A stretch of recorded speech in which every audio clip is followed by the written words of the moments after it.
Assalamualaikum warahmatullahi wabarakatuh. Salam sejahtera bagi kita semua. Shalom, Om Swastiastu, Namo Buddhaya, salam kebajikan. Perkenalkan, nama saya Nadifa Putri Rahmadani dari D4 Sanitasi Lingkungan Poltekkes Kemenkes Surabaya.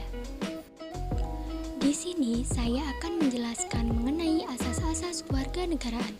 Sebelum itu, mari kita bahas pengertian dari asas kewarganegaraan.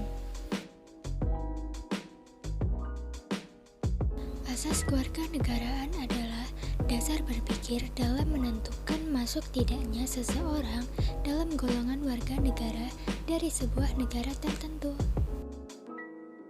Tiap-tiap negara mempunyai kebebasan untuk menentukan pihak yang menjadi warga negaranya melalui penentuan asas kewarganegaraan yang akan ditentukan. Kewarganegaraan Republik Indonesia diatur dalam Undang-Undang Nomor 12 Tahun 2006 tentang Kewarganegaraan Republik Indonesia. Adapun asas-asas yang dianut Republik Indonesia menurut Undang-Undang Nomor 12 Tahun 2006 adalah sebagai berikut. Yang pertama, saya akan membahas mengenai asas ius sanguinis. Ius sanguinis merupakan bahasa Latin. Kata ius memiliki makna hukum atau pedoman dan sanguinis yang berarti darah atau keturunan. Asas ius sanguinis sering disebut sebagai asas keturunan atau law of the blood. Asas ius sanguinis adalah asas yang menentukan kewarganegaraan seseorang berdasarkan keturunan.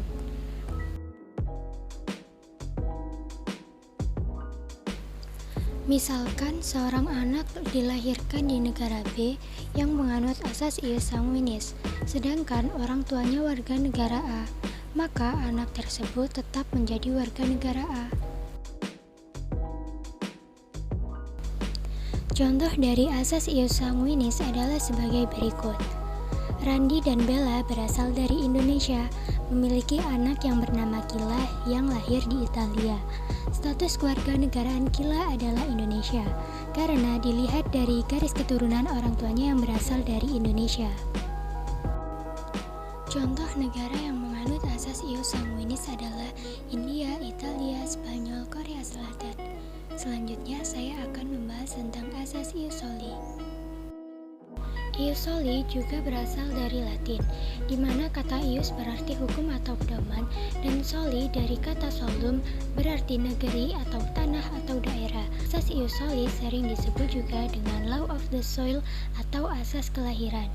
Asas ius soli adalah asas yang menentukan kewarganegaraan seseorang berdasarkan negara tempat kelahiran. Misalkan, seorang anak harus menjadi warga negara B karena lahir di negara B, meskipun orang tuanya warga negara A.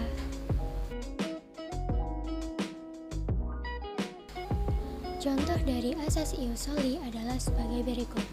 Jordi dan Felicia berasal dari negara Amerika Serikat, mempunyai anak bernama Ray.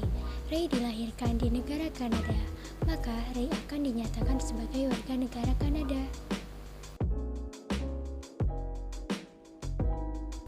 Contoh negara yang menganut asas ius soli adalah Amerika Serikat, Brazil, Kanada, dan Argentina. Selanjutnya saya akan membahas tentang mengenai asas kewarganegaraan tunggal. Kewarganegaraan tunggal adalah asas yang menentukan satu kewarganegaraan bagi setiap orang.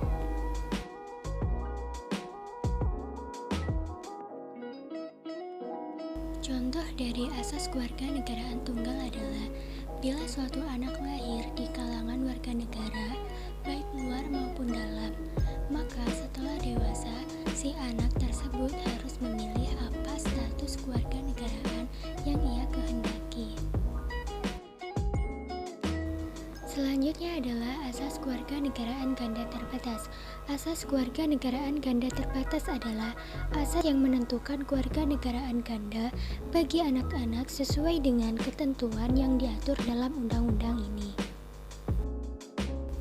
Contoh dari asas kewarganegaraan ganda terbatas adalah bila suatu anak lahir dan mempunyai dua kewarganegaraan, maka anak tersebut boleh memilih dua kewarganegaraan sampai ia berusia 18 tahun atau sesuai ketentuan yang diatur dalam